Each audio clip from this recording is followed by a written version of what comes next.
போனா அவன் எங்கேயோ அப்ஸ்காண்டிங்கா இருக்கான், அதனால ரகுவை கண்டுபிடிச்சு கொடுங்கன்னு அவர்கிட்ட ஒரு கம்ப்ளைண்ட் கொடுங்க. நீங்க கம்ப்ளைண்ட் கொடுத்து முடிச்ச கையோட ரகுவோட ஒய்ஃபு தன்னோட கணவர் ரகு காணோன்னு ஒரு கம்ப்ளைண்ட் கொடுக்கணும். அது எப்படின்னா, ஆனா அதுக்கப்புறம் தான் ரகு ஒரு வாரமா இந்த ஊர்லயே இல்லைங்கிறது அந்த அம்மாவுக்கு தெரிய வந்துச்சு.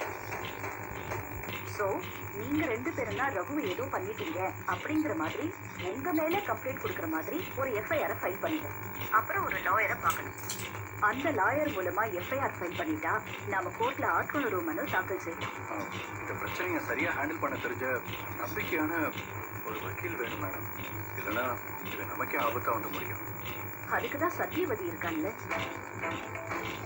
அவளை விட நம்பிக்கையான ஆளு வேற யார் வேணும்? நம்பிக்கை மட்டும் இல்ல, அவங்களுக்கு இருக்கிற செல்வாக்குங்கிறது ரொம்ப பெருசு.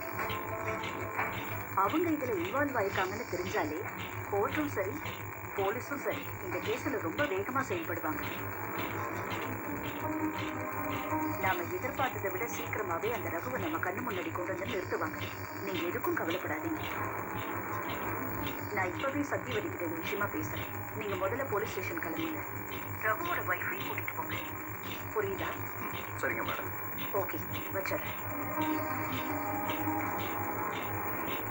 கொஞ்சம் இருங்க, வீடை கூட்டிட்டு வரேன்.